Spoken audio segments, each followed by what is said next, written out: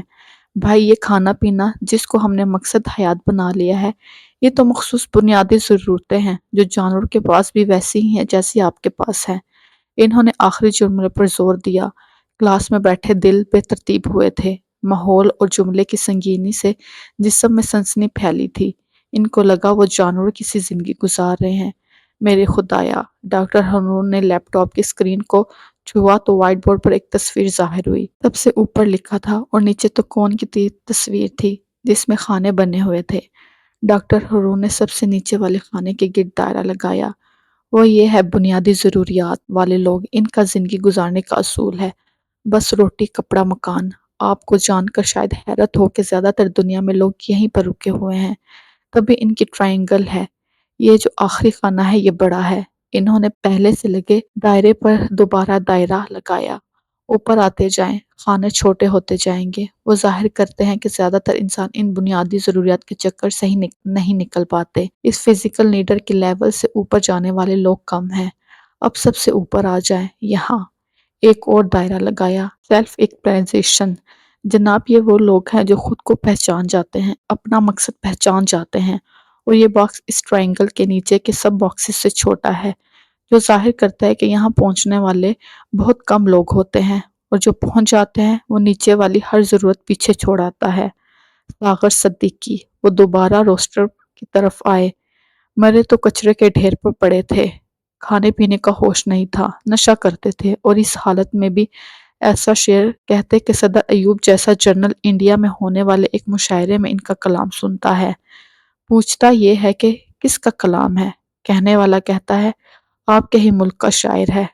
واپس پاکستان آتا ہے، ملنا چاہتا ہے، تحفے تحائف دے کر وزیر بھیجتا ہے، وہ ساغر ملنے سے انکار کر دیتا ہے، تحفے بھی لوٹا دیتا ہے۔ ساغر کو ان کی ضرورت نہیں۔ پھر جنرل صاحب خود تشریف لاتے ہیں اور جناب نشیوں کے بیچ گھرے ایک دربار پر ان سے ملتے ہیں۔ یہ خود شناختنی تھی، دھن دولت کچھ نہیں، بس شاعری اندر تھی۔ ڈاکٹر ہارون نے شہادت کی انگلی دل پر رکھی۔ کلاس محمود ان کو سن رہی تھی۔ سماں ایسا بن گیا تھا کہ ڈاکٹر ہارون سانس لینے کو بھی رکتے تو کان آگے سننے کو بے چین ہو جاتے۔ اچھا، ایک اور مزے کی بات، انہوں نے پہلو بدلا۔ جو عام لوگ ہوتے ہیں نا، وہ خود کو منوانا چاہتے ہیں کہ لوگ سراہیں انہیں، پر یہ جو لوگ سیلف ایگزینیشن کے درجے پر پہنچتے ہیں نا، ان میں یہ طلب بھی نہیں ہوتی۔ ہونٹ فاتحانہ سے انداز میں کھینچے، ان کو پرواہ ہی نہیں کہ کوئی ان کا کام دیکھتا ہے، سراہتا ہے کہ نہیں۔ یہ خود مطمئن ہوتے ہیں اپنے کام سے اور خود سے۔ وہ ٹہر ٹہر کر کہہ رہے تھے ان کو پیسہ دولت نہیں چاہیے ہوتا، یہ خود کو پہچانتے ہیں، اپنا مقصد پہچانتے ہیں، اور اس کام کو عبادت کی طرز تک کرنے لگ جاتے ہیں۔ پیسہ، وقت، حال بحال، ہر چیز سے بیگانہ اسی سیلف ایگزینیشن کی سٹیج پر پہنچنے والا مائیکل اینجیو۔ وہ روسٹر سے کرسی تک آئے، بات کو آگے بڑھایا۔ 12-15 دن وہ بندہ کھڑا ہو کر پینٹنگ بناتا رہا، ہوش ہی نہیں۔ 15 دن بعد جوتا اتارتا ہے تو پاؤں کی کھال بھی ساتھ ہی اتر آتی ہے۔ حیا نے جھرجھری لی۔ جو آپ کا کام ہوتا ہے نا بیٹا، وہ آپ کو تھکنے نہیں دیتا اور اٹھنے بھی نہیں دیتا۔ پھر کیا کھانا، کیا پینا، کیا دن اور کیا رات۔ ہم زندگی میں چھوٹے جھگڑوں میں پڑے رہتے ہیں، بڑی جنگ لڑتے ہی نہیں ہیں۔ انہوں نے تعصب سے کہا، میرا پیسہ، میرا دوست، میرا گھر، میری زمین، میری گاڑی۔ پھر اس نے مجھ سے صحیح سے بات نہیں کی، وہ مجھے دیکھ کر مڑ گیا، اس نے مجھے دیکھ کر منہ بنا لیا، اس نے میرے ساتھ اچھا نہیں کیا۔ بدلہ، لڑائی، جھگڑے، تعصب برقرار تھا۔ یہاں ہمارے پاس تقریباً ہر بڑے محکمے کے لوگ موجود ہیں۔ بتائیں کتنی برداشت ہے آپ میں؟ 10 روپے کے پیچھے قتل کی کیسز آئے ہیں سامنے۔ وہ ممانی نے بچے کو مار دیا، سب کہتے ہیں یہ بڑے بیٹے سے پیارا ہے۔ مطلب واقعی اپنے الفاظ پر انہوں نے خود ہی تصدیق چاہی۔ ایک دوسرے کو نیچے کھینچ کر آگے بڑھنا چاہتے ہیں، وہ بس اتنا آگے اس پیچھے چھوٹنے والے کا مذاق بنا سکے، اس سے آگے نکل جانے کا گھمنڈ دکھا سکے۔ اب آواز میں سختی در آئی تھی۔ وٹ یار، تعصب برقرار تھا۔ بیٹا، یہ چھوٹے جھگڑے ہیں، انگوٹھے اور شہادت کی انگلی جوڑ کر بتایا۔ بڑے میدان میں نکلے، بڑی جنگیں لڑے، بڑی منزل کے مسافر بنے، ہاتھ ہوا میں پھیل گئے تھے۔ یہ بڑا مگر قدرے طریق سا حال تھا۔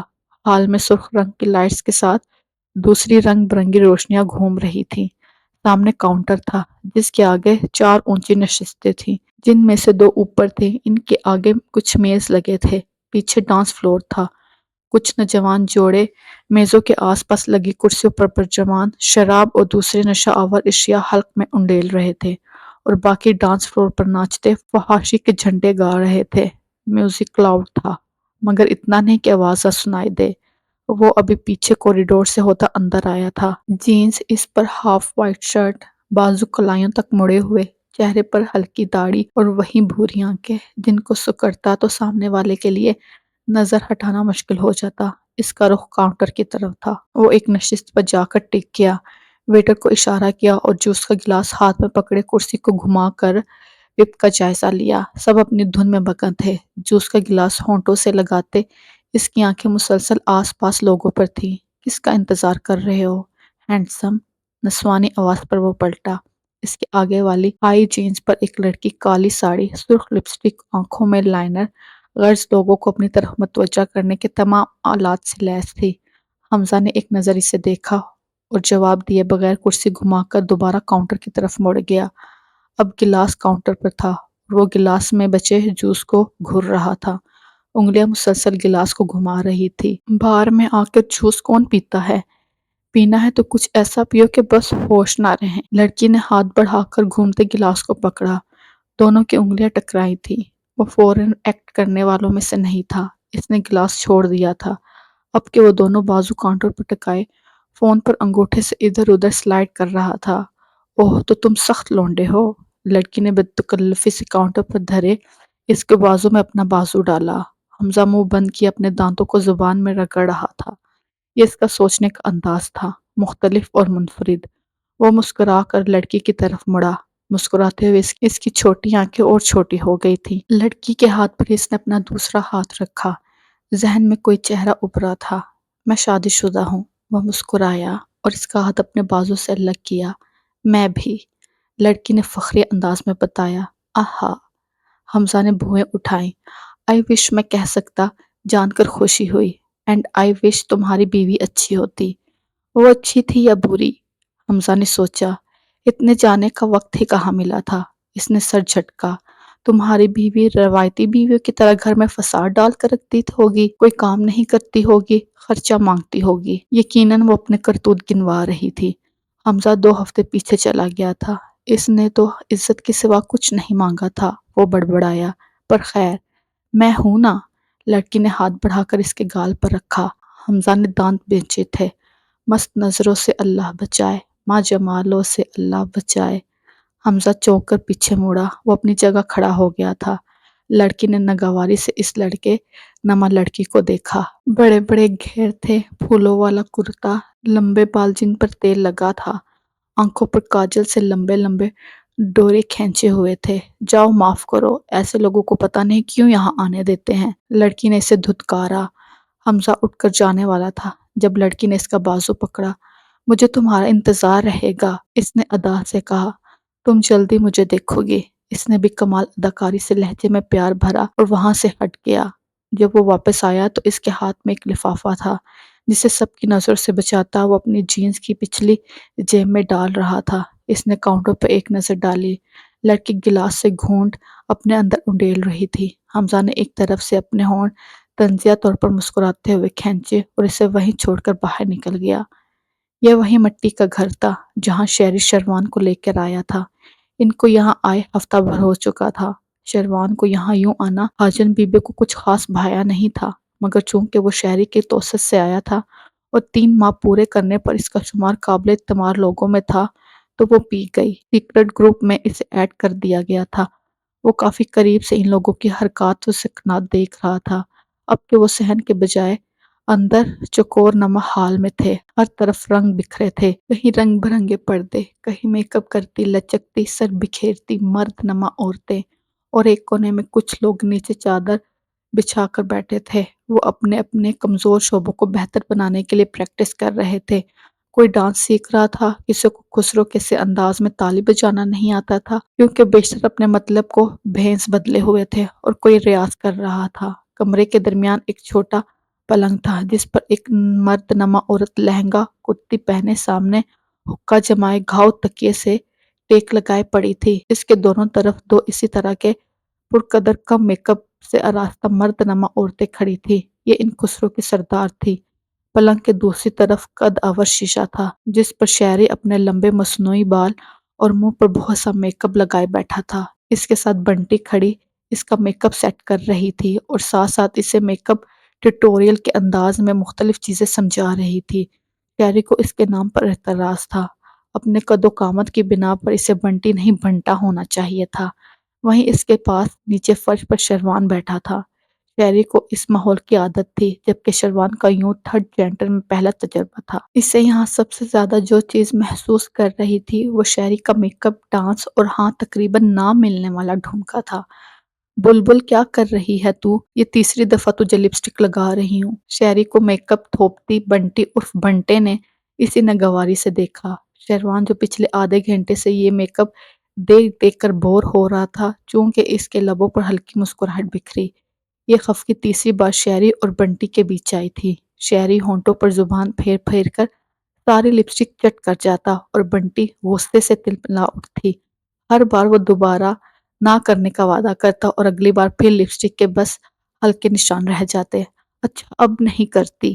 شہری نے ہاتھ کو اپنے بالوں میں جو کہ لمبی چوٹی کی طرح اس کے کندھے سے آگے ڈھلکے ہوئے تھے ہاتھ پھیرا۔ بنٹی چھاڑ دے اس نو، میک اپ وغیرہ یہ سیکھ لے گی، ابھی اسے کموں کے پاس بھیج، وہ اس کو ڈھونکے کی پریکٹس کروا دے گی۔ پلنگ پر تقریباً لیٹی بی بی حاجن نے ہاتھ اٹھا کر آواز لگائی۔ وہ پچھلے سال حج کر کے آئی تھی اور اس کی خواہش پر اب اسے بی بی حاجن کہہ کر پکارا جاتا تھا۔ بنٹی نے ناک منہ چڑھایا اور ایک طرف ہوئی۔ نی کمو اے بلی دے ڈھمکے تے بھی کام کر۔ اس نے فرش پر بیٹھی پریکٹس کرتی عورتوں میں سے ایک کو مخاطب کیا جو سب کے ناچ کو بغور دیکھ کر ریمارکس دے رہی تھی۔ ہاں تو حاجن بی بی آ جائے یہ بھی۔ اس نے خسرو کسی طرز پر ہاتھ ہوا میں اٹھا کر دوبارہ نیچے کو مارا۔ اب یہ شروان کے لیے مزیدار تھا۔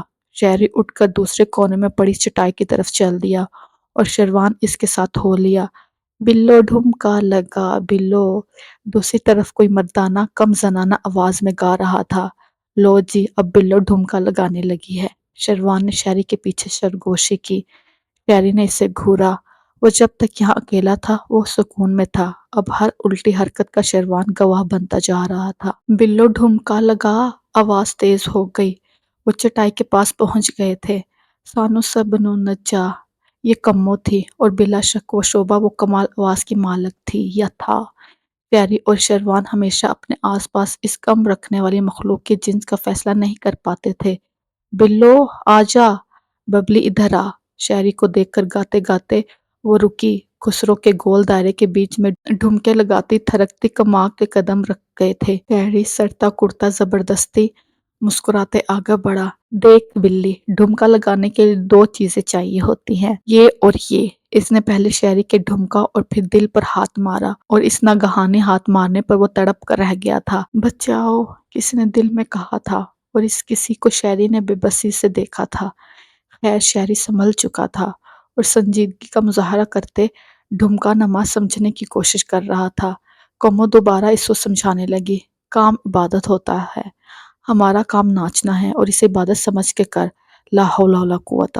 اب کے دو دلوں نے بیک وقت کہا۔ چل اب کر کے دکھا۔ تھیوری کے بعد پریکٹیکل کی باری تھی۔ شہری دائرے میں جا کے کھڑا ہوا۔ ادھر کمو نے اپنے سر بکھیرے۔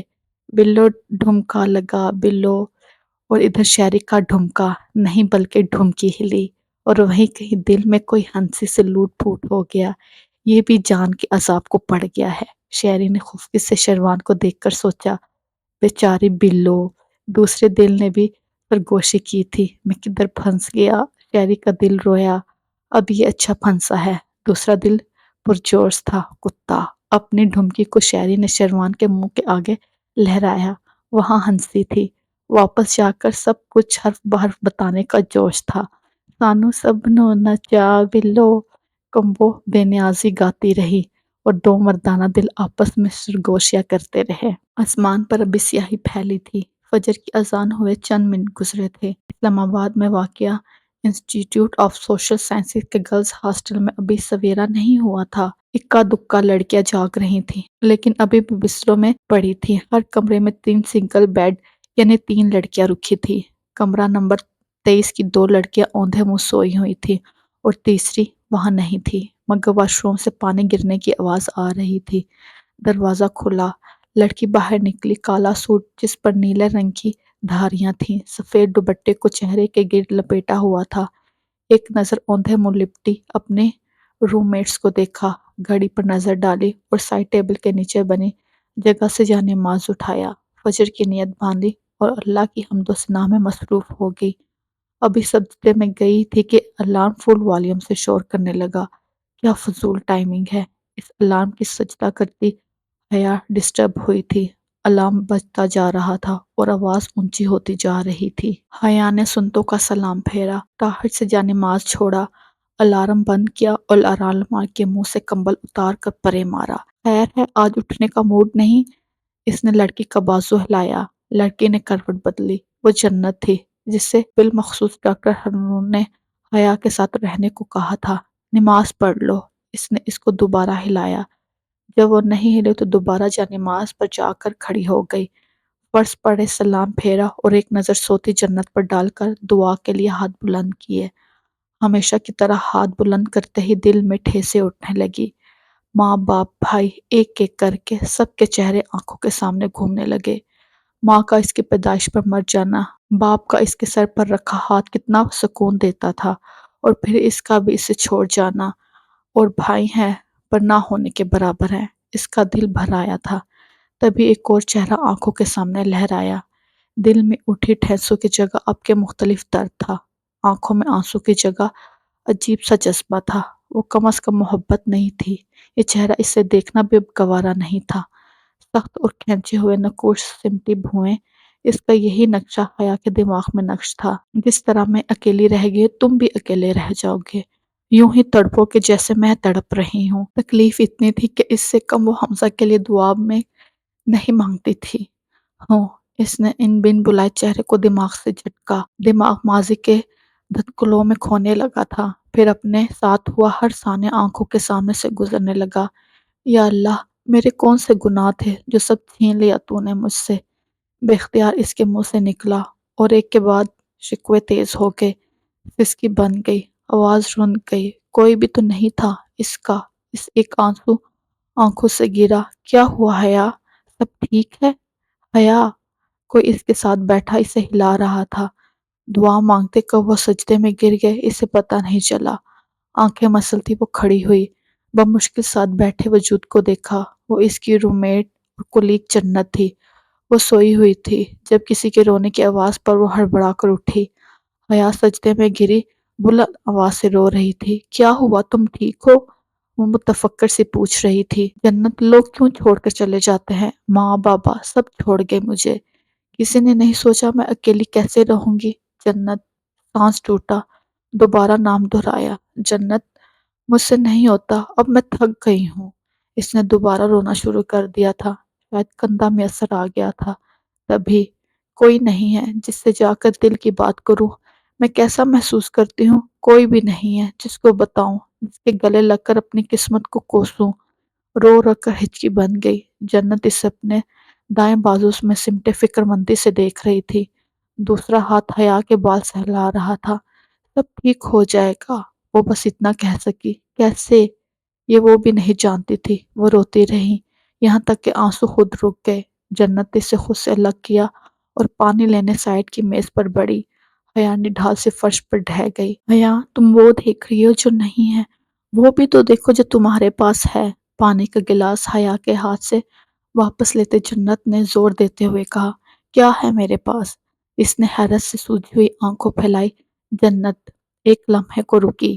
تمہاری شادی، تمہارا ہسبینڈ، ہچکچاتے ہوئے اس نے کہا۔ ہاں، اس نے اتحادیہ ہونٹ سکڑے، آنکھوں میں خفگی در آئی۔ وہ قدرے سنبھل چکی تھی۔ اسے زبردستی کہتے ہیں جنت بی بی، شادی نہیں، اور ایسے شخص کو شوہر نہیں کہتے جو کسی کی مجبوری کا فائدہ اٹھا کر پہلے نکاح کرے پھر اس بیوی پر ہاتھ اٹھائے۔ کم از کم میری ڈکشنری میں ہسبینڈ کی تعریف یہ نہیں ہے۔ منہ پر چھپے خشک آنسو کو ہاتھ سے صاف کرتے وہ کھڑی ہوئی۔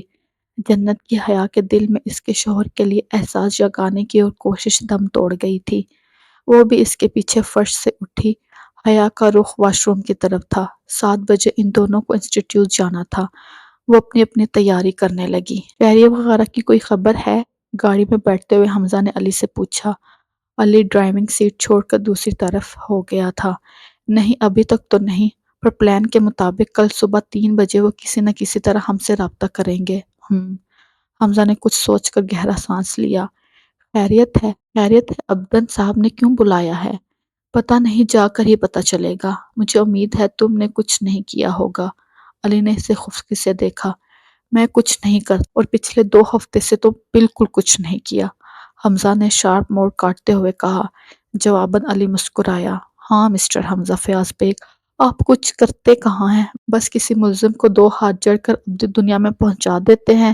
ایک غلطی سے آپ کا ہاتھ ٹریگر پر آ جاتا ہے اور سامنے والا مر جاتا ہے۔